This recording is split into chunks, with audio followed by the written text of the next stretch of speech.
ಬಂದಾಗ ಗುರುಗಳು ಅವರ ಜೊತೆಗೆಲ್ಲ ಮಾತಾಡಿ ಆದಮೇಲೆ ಆ ಬಾಲಕನ ಹತ್ರ ಕೇಳಿದರು, ನಿನಗೇನು ಬೇಕು ಅಂತ ಕೇಳಿದರು. ಕೇಳಿದಾಗ ಆ ಬಾಲಕ ಹೇಳಿದ್ದು, ಅಯಂದಾನ ಕಾಲ ಸ್ವಹಂದಾನ ಪಾತ್ರಂ ಭವಾನೇವ ದಾತ ತ್ವದನ್ಯನ್ನಯಾಚೆ ಭವದ್ಭಕ್ತಿಮೇವ ಸ್ಥಿರಾಂದೇಹಿ ಮಹ್ಯಂ ಕೃಪಾಶೀಲ ಶಂಭೋ ಕೃತಾರ್ಥೋಸ್ಮಿ ತಸ್ಮಾತ್ ಅನ್ನುವಂತಹ ಶಿವಭುಜಂಗ ಸ್ತೋತ್ರ, ಶಂಕರ ಭಗವತ್ಪಾದಾಚಾರ್ಯರು ರಚನೆ ಮಾಡಿದಂತಹ ಶಿವಭುಜಂಗ ಸ್ತೋತ್ರದಲ್ಲಿ ಬರುವ ಶ್ಲೋಕವನ್ನು ಆ ಬಾಲಕ ಹೇಳ್ತಾನೆ. ಏನಿದರ ಅರ್ಥ? ಇದು ದಾನವನ್ನು ಮಾಡುವಂತಹ ಒಂದು ಸಮಯ. ಅಯಂ ದಾನ ಕಾಲ. ಯಾರಿಗೆ ದಾನ ಮಾಡಬೇಕು? ಆ ದಾನವನ್ನು ತಗೊಳ್ಳುವ ವ್ಯಕ್ತಿ ಯಾರು ಅಂತಂದರೆ ಅದು ನಾನೇ. ದಾನವನ್ನು ಮಾಡುವವರು ಯಾರು ಅಂದರೆ ಅದು ನೀವು. ಗುರುಗಳ ಹತ್ರ ಹೇಳ್ತಾ ಇದ್ದಾನೆ ಆ ಬಾಲಕ. ಅಹಂ ದಾನ ಪಾತ್ರಂ ತ್ವದನ್ಯನ್ನಯಾಚೆ, ನಿಮ್ಮನ್ನು ಬಿಟ್ಟು ಬೇರೆ ಯಾರನ್ನೂ ನಾನು ಕೇಳುವುದಿಲ್ಲ, ನಿಮ್ಮನ್ನೇ ಕೇಳ್ತಾ ಇದ್ದೀನಿ. ನೀವೇ ದಾನ ಮಾಡುವವರು, ದಾನ ತಗೊಳ್ಳುವವನು ನಾನು. ಮತ್ತು ನಾನು ನಿಮ್ಮನ್ನು ಬಿಟ್ಟು ಬೇರೆ ಯಾರನ್ನು ಕೇಳ್ಬೋದಲ್ವ ಅಂತಂದರೆ ಇಲ್ಲ, ನಾನು ತಮ್ಮನ್ನು ಬಿಟ್ಟು ಬೇರೆ ಯಾರನ್ನೂ ಕೇಳುವುದಿಲ್ಲ, ತಮ್ಮನ್ನೇ ಕೇಳುವುದು ನಾನು. ಭವಾನೇವ ದಾತ ತ್ವದನ್ಯನ್ನಯಾಚೆ. ಭವತ್ ಏನು ಕೇಳ್ತಾ ಇದ್ದೀನಿ ಅಂದರೆ ಭವದ್ಭಕ್ತಿಮೇವ ಸ್ಥಿರಾಂದೇಹಿ ಮಹ್ಯಂ, ತಮ್ಮ ವಿಷಯದಲ್ಲಿ ಅಪಾರವಾದಂತಹ ಸ್ಥಿರವಾದಂತಹ ಒಂದು ಭಕ್ತಿಯನ್ನು ನನಗೆ ಕೊಡಿ ಅಂತ ಕೇಳ್ತಾ ಇದ್ದಾನೆ. ಇದರಿಂದ ಏನಾಗುತ್ತೆ? ಕೃಪಾಶೀಲ ಶಂಭೋ ಕೃತಾರ್ಥೋಸ್ಮಿ ತಸ್ಮಾತ್, ಇದರಿಂದ ನನ್ನ ಜೀವನ ಸಾರ್ಥಕ ಆಗುತ್ತೆ. ನಾನು ಕೃತಾರ್ಥನಾಗಬೇಕು ಅಂತಂದರೆ ನಿಮ್ಮಲ್ಲಿ ಅಚಂಚಲವಾದಂತಹ ಭಕ್ತಿಯನ್ನು ನನಗೆ ಕರುಣಿಸಿ ಅಂತ ಈ ಒಂದು ಶ್ಲೋಕವನ್ನು ಶಂಕರಾಚಾರ್ಯರು ಶಿವನನ್ನು ಕುರಿತು ಹೇಳಿದ್ದಾರೆ.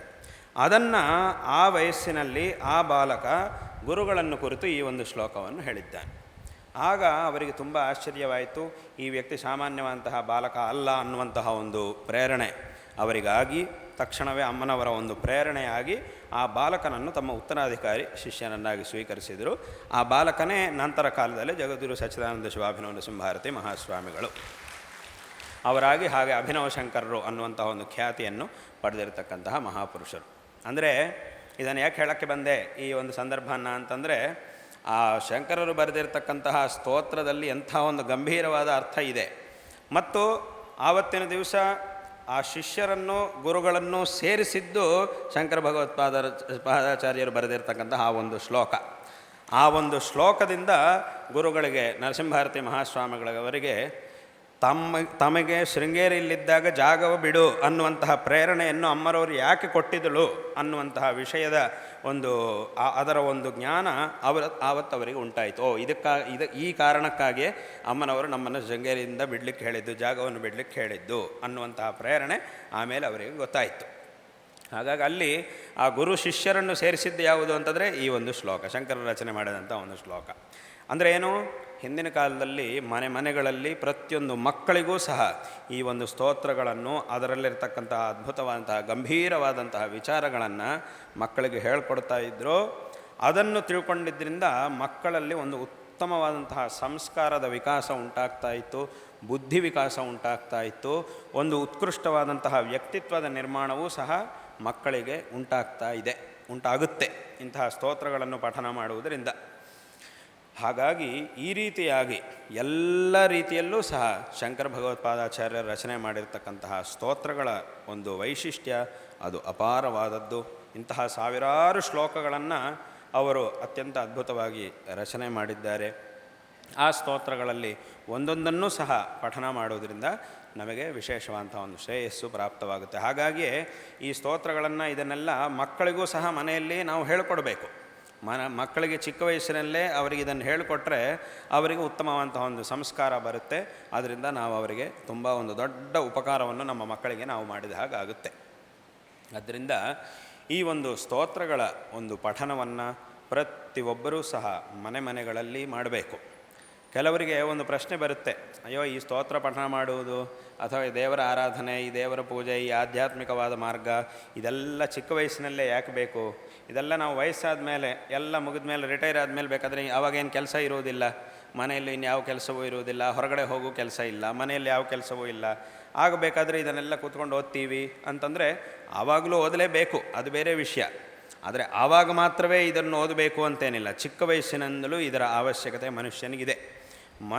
ಈಗ ಹೇಳಿದ ಹಾಗೆ ಮನುಷ್ಯನ ಒಂದು ವ್ಯಕ್ತಿತ್ವವು ವಿಕಾಸವಾಗಬೇಕು, ಮನುಷ್ಯನಲ್ಲಿ ಒಂದು ಉತ್ತಮವಾದಂತಹ ವ್ಯಕ್ತಿತ್ವದ ನಿರ್ಮಾಣ ಆಗಬೇಕು ಅಂತಂದರೆ ಅದಕ್ಕೆ ಈ ಆಧ್ಯಾತ್ಮಿಕವಾದಂತಹ ಮಾರ್ಗ ಅತ್ಯಂತ ಅವಶ್ಯಕವಾದದ್ದು.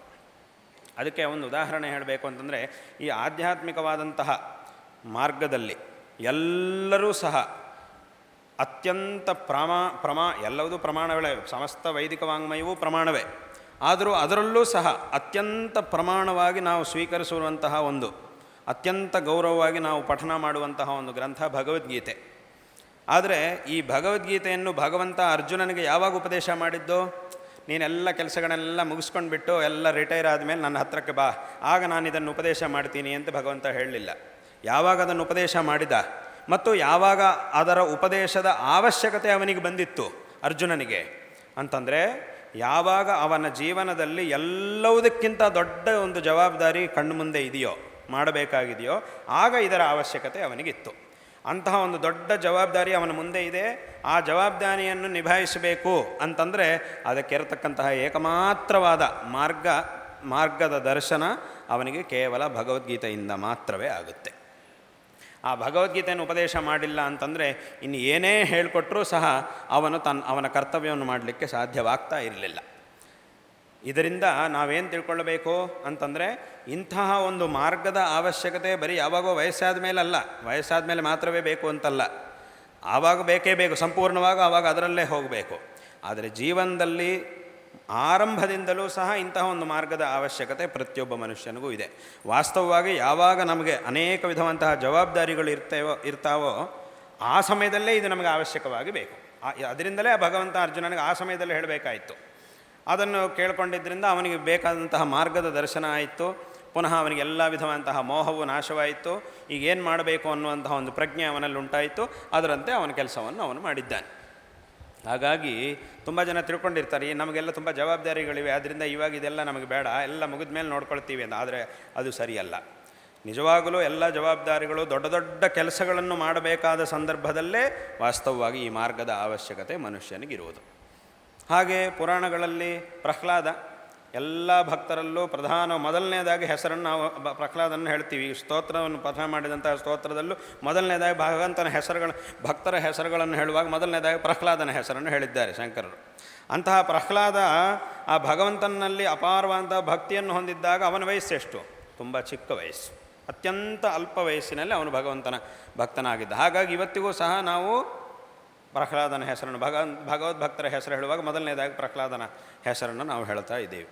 ಅದೇ ರೀತಿಯಾಗಿ ಭಾಗವತದಲ್ಲಿ ಧ್ರುವೋಪಾಖ್ಯಾನ, ಧ್ರುವ ಅನ್ನುವಂತಹ ಒಬ್ಬ ಬಾಲಕ, ಅವನ ವಯಸ್ಸೆಷ್ಟು? ಅವನು ತಪಸ್ಸನ್ನು ಮಾಡಿ ಭಗವತ್ ಸಾಕ್ಷಾತ್ಕಾರವನ್ನು ಪಡ್ಕೊಂಡಾಗ ಅವನ ವಯಸ್ಸೆಷ್ಟಿತ್ತು? ಅವನು ಸಹ ಅತ್ಯಂತ ಸಣ್ಣ ಬಾಲಕ, ಪ್ರಹ್ಲಾದನ ಹಾಗೆ ಅವನು ಸಹ ಸಣ್ಣ ಬಾಲಕನಾಗಿದ್ದ. ಆದರೂ ಆ ಚಿಕ್ಕ ವಯಸ್ಸಿನಲ್ಲಿ ಅವನು ಭಗವಂತನ ವಿಷಯದಲ್ಲಿ ಅಂತಹ ಒಂದು ಅಪಾರವಾದ ಭಕ್ತಿಯನ್ನು ಇಟ್ಟುಕೊಂಡು ಆ ಭಗವದಾರಾಧನೆಯನ್ನು ಮಾಡಿ ಭಗವಂತನ ಪರಿಪೂರ್ಣವಾದ ಕೃಪೆಗೆ ಪಾತ್ರನಾದ ಮೇಲೆ ಆ ಧ್ರುವನಿಗೆ ಒಂದು ಶಾಶ್ವತವಾದಂತಹ ಒಂದು ಸ್ಥಾನ ಈ ಜಗತ್ತಿನಲ್ಲಿದೆ. ನಾವು ಕೆಲವು ಈ ಶಾಶ್ವತವಾದಂತಹ ವಿಷಯಗಳ ಬಗ್ಗೆ ಹೇಳುವಾಗ ಅದೊಂದು ಧ್ರುವತಾರೆಯಾಗಿ ಇದಿದೆ ಅಂತ ನಾವು ಹೇಳ್ತೀವಿ. ಆ ಧ್ರುವತಾರೆ ಅಂತಂದರೆ ಅದು ಈ ಧ್ರುವೋಪಾಖ್ಯಾನದಲ್ಲಿ ಇರುವಂತಹ ಧ್ರುವನೇ. ಅವನ ಬಗ್ಗೆ ಹೇಳುವಾಗ ಅವನಿಗೆ ಅಂತಹ ಒಂದು ಶಾಶ್ವತವಾದ ಸ್ಥಾನ ಇದೆ. ಹಾಗಾಗಿ ಅವನನ್ನು ನಾವು ದೃಷ್ಟಾಂತವಾಗಿ ಇಲ್ಲೂ ಹೇಳ್ತೀವಿ. ಆದ್ದರಿಂದ ಎಲ್ಲರಿಗೂ ಸಹ ಇದೆಲ್ಲ ಯಾಕೆ ಹೇಳ್ತಾ ಇದ್ದೀನಿ ಅಂತಂದರೆ, ಎಲ್ಲರೂ ಈ ಸ್ತೋತ್ರಗಳನ್ನು ಪಠನ ಮಾಡಬೇಕು. ಮತ್ತು ಮಕ್ಕಳಿಗೂ ಸಹ ಮನೆಗಳಲ್ಲೂ ಮಕ್ಕಳಿಗೂ ಇಂತಹ ಒಂದು ವಿಶೇಷವಾದ ಸ್ತೋತ್ರಗಳನ್ನು ಪ್ರತಿಯೊಬ್ಬರೂ ಸಹ ಹೇಳಿಕೊಡಬೇಕು. ಈ ರೀತಿಯಾಗಿ ಮಾಡುವುದರಿಂದ ಅವರಿಗೆ ನಾವು ಒಂದು ಒಳ್ಳೆಯ ಮಾರ್ಗವನ್ನು ತೋರಿಸಿದ ಹಾಗೆ ಆಗುತ್ತೆ. ಆದ್ದರಿಂದ ಮನುಷ್ಯನಿಗೆ ಜೀವನದಲ್ಲಿ ಇಂತಹ ಒಂದು ಭಗವದಾರಾಧನೆ, ಇಂತಹ ಈ ಸ್ತೋತ್ರಗಳನ್ನು ಪಠನ ಮಾಡುವುದು ಅಂತಂದರೆ ಅದು ಸಹ ಒಂದು ಭಗವಂತನ ಆರಾಧನೆ. ಭಗವದಾರಾಧನೆಗೆ ಅನೇಕ ವಿಧವಾದಂತಹ ಮಾರ್ಗಗಳನ್ನು ಶಾಸ್ತ್ರಗಳಲ್ಲಿ ಹೇಳಿದ್ದಾರೆ. ಹೋಮ ಮಾಡುವುದು, ವಿಗ್ರಹಾರಾಧನೆ ಮಾಡುವುದು, ತೀರ್ಥಕ್ಷೇತ್ರಗಳಲ್ಲಿ ಯಾತ್ರೆ ಮಾಡುವುದು, ಪುರಾಣಗಳನ್ನು ಪಠನ ಮಾಡುವುದು, ಭಜನೆ ಮಾಡುವುದು, ಜಪವನ್ನು ಮಾಡುವುದು, ಧ್ಯಾನ ಮಾಡುವುದು, ಹೀಗೆ ಅನೇಕ ವಿಧವಾದಂತಹ ಮಾರ್ಗಗಳನ್ನು ಹೇಳಿದ್ದಾರೆ. ಅಂತಹ ಮಾರ್ಗಗಳಲ್ಲಿ ಸ್ತೋತ್ರಗಳನ್ನು ಪಠನ ಮಾಡುವುದು ಅನ್ನೋದು ಒಂದು ಉತ್ಕೃಷ್ಟವಾದಂತಹ, ಒಂದು ವಿಶಿಷ್ಟವಾದಂತಹ ಒಂದು ಮಾರ್ಗವಾಗಿದೆ. ಆದ್ದರಿಂದ ಇಂತಹ ಸ್ತೋತ್ರಗಳನ್ನು ಪಠನ ಮಾಡಿ ಅದರ ಅರ್ಥವನ್ನು ಸಹ ಕೆಲವು ಸ್ತೋತ್ರಗಳ ಅರ್ಥ ತುಂಬ ಗಂಭೀರವಾಗಿರುತ್ತೆ. ಅದನ್ನು ತಿಳ್ಕೊಳ್ಬೇಕು ಅಂತಂದರೆ ತುಂಬ ವಿಷಯಗಳನ್ನು ತಿಳ್ಕೊಂಡ್ರೆ ಮಾತ್ರ ಅದನ್ನು ನಾವು ತಿಳ್ಕೊಳ್ಳಿಕ್ಕಾಗುತ್ತೆ. ಉದಾಹರಣೆಗೆ ಸೌಂದರ್ಯಲಹರಿಯಲ್ಲೇ ಕೆಲವು ಶ್ಲೋಕಗಳ ಅರ್ಥವನ್ನು ಹೇಳಬೇಕು ಅಂತಂದರೆ ಅದಕ್ಕೆ ಅನೇಕ ವಿಧವಾದಂತಹ ವಿಷಯಗಳನ್ನು ಹೇಳಬೇಕಾಗಿರುತ್ತೆ. ಸಾಮಾನ್ಯವಾಗಿ ಹೇಳೋಕ್ಕಾಗುವುದಿಲ್ಲ. ತುಂಬ ಅನೇಕ ವಿಧವಾದಂತಹ ತಂತ್ರಗಳಲ್ಲಿ, ಮಂತ್ರಶಾಸ್ತ್ರಗಳಲ್ಲಿ ಇರತಕ್ಕಂತಹ ಅನೇಕ ವಿಷಯಗಳನ್ನು ಶಂಕರರು ಒಂದೇ ಒಂದು ಶ್ಲೋಕದಲ್ಲಿ ಸಂಪೂರ್ಣವಾಗಿ ರಚನೆ ಮಾಡಿ ಇಟ್ಟಿದ್ದಾರೆ. ಆ ರೀತಿಯಾದಂತಹ ಶ್ಲೋಕಗಳು ಕೆಲವಿವೆ. ಆದರೆ ಅದರ ಅರ್ಥವನ್ನೂ ಸಹ ಸ್ವಲ್ಪ ಅನುಸಂಧಾನ ಮಾಡಿಕೊಂಡು ಆಯಾ ಸ್ತೋತ್ರಗಳನ್ನು ಪಠನ ಮಾಡುವುದರಿಂದ ವಿಶೇಷವಾಗಿ ಆ ಭಗವಂತನ ಒಂದು ಅನುಗ್ರಹವು ನಮಗೆ ಪ್ರಾಪ್ತವಾಗುತ್ತೆ. ಇಲ್ಲಿ ಶಂಕರರು ಒಂದು ಕಡೆ ಭಗವಂತನ ಸ್ತುತಿ ಮಾಡ್ತಾನೆ, ಇನ್ನೊಂದು ಕಡೆ ಭಗವಂತನ ತತ್ವವನ್ನೂ ಉಪದೇಶ ಮಾಡಿದ್ದಾರೆ. ನಾವು ಯಾವ ರೀತಿಯಾಗಿ ಭಗವಂತನ ಅನುಗ್ರಹಕ್ಕೆ ಪಾತ್ರರಾಗಬೇಕು ಅನ್ನುವಂತಹ ವಿಷಯಗಳನ್ನು ಸಹ ಅವುಗಳಲ್ಲಿ ಆ ಸ್ತೋತ್ರಗಳಲ್ಲಿ ಹೇಳಿದ್ದಾರೆ. ಅದರಿಂದಲೇ ಈ ಶಿವಪಂಚಾಕ್ಷರ ನಕ್ಷತ್ರಮಾಲಾ ಸ್ತೋತ್ರದಲ್ಲೇ ಒಂದು ಕಡೆ ಒಂದು ನಾಮ ಬರುತ್ತೆ, ಏನು ಕಾಮನೈಕತಾನ ಹೃದ್ದುರಾಪ ತೇ ನಮಃ ಶಿವಾಯ ಅನ್ನುವಂತಹ ಒಂದು ನಾಮ ಬರುತ್ತೆ. ಕಾಮನೈಕತಾನ ಹೃತ್, ಕಾಮನ ಅಂತಂದರೆ ಆಸೆಗಳು, ವಿಪರೀತವಂತಹ ಆಸೆಗಳು, ದುರಾಸೆಗಳು, ಅದು ಬೇಕು ಇದು ಬೇಕು, ಏನೇನು ನೋಡ್ತೀವೋ ಅದೆಲ್ಲ ನನಗೆ ಅದು ಬೇಕು ಇದು ಬೇಕು ಇದು ಬೇಕು ಅಂತ ಅನಿಸ್ತಾ ಇರುತ್ತೆ ಕೆಲವರಿಗೆ. ಈ ರೀತಿಯಾಗಿ ಯಾರ ಮನಸ್ಸಿನಲ್ಲಿ ಸುಮ್ಮನೆ ಅದು ಯಾವುದನ್ನು ನೋಡಿದರೂ ಅದು ನನಗೆ ಬೇಕು ಇದು ನನಗೆ ಬೇಕು ಅಂತೆಲ್ಲ ಆಸೆಗಳು ಒಂದಾದ ಮೇಲೆ ಒಂದು ಬರ್ತಾನೇ ಇರುತ್ತೋ ಅಂತಹ ಹೃತ್ ಕಾಮನೈಕತಾನ.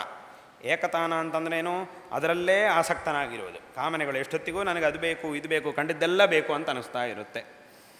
ಆ ಕಂಡಿದ್ದನ್ನೆಲ್ಲ ಯಾರು ಮನಸ್ಸಿನಲ್ಲಿ ಯಾವಾಗಲೂ ಬಯಸ್ತಾ ಇರ್ತಾರೋ ಅಂತಹ ಒಂದು ಮನಸ್ಸಿನಲ್ಲಿ ಯಾವಾಗಲೂ ನನಗೆ ಅದು ಬೇಕು ಇದು ಬೇಕು ಅಂತ ಬಯಸ್ತಾ ಇರ್ತಾರೋ ಅಂಥವರಿಗೆ ಭಗವಂತ ಸಿಕ್ಕುವುದಿಲ್ಲ.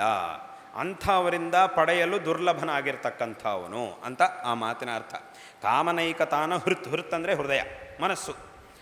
ಆ ಮನಸ್ಸಿನಲ್ಲಿ ವಿಪರೀತವಂತಹ ಬಯಕೆಗಳಿದ್ದರೆ ಅಂತಹ ಒಬ್ಬ ವ್ಯಕ್ತಿಯಿಂದ ಭಗವಂತನನ್ನು ಪಡೀಲಿಕ್ಕೆ ಸಾಧ್ಯವಾಗುವುದಿಲ್ಲ. ಭಗವಂತನನ್ನು ಪಡೀಬೇಕು, ಭಗವಂತನ ಅನುಗ್ರಹಕ್ಕೆ ಪೂರ್ಣವಾಗಿ ನಾವು ಪಾತ್ರರಾಗಬೇಕು ಅಂತಂದರೆ ಈ ಬೇರೆ ಬೇರೆ ರೀತಿಯಾದಂಥ ಸಾಂಸಾರಿಕವಾದ ದುರಾಸೆಗಳನ್ನೆಲ್ಲ ನಾವು ಬಿಡ್ತಾ ಬರಬೇಕು. ಒಂದೊಂದಾಗಿ ಬಿಡ್ತಾ ನಾವು ಬಂದರೆ ಆಗ ಭಗವಂತನಿಗೆ ನಾವು ತುಂಬ ಹತ್ತಿರಕ್ಕೆ ಹೋಗ್ಬೋದು. ಭಗವಂತನ ಅನುಗ್ರಹಕ್ಕೆ ನಾವು ಪಾತ್ರ ಆಗಲಿಕ್ಕೆ ಸಾಧ್ಯವಾಗುತ್ತೆ.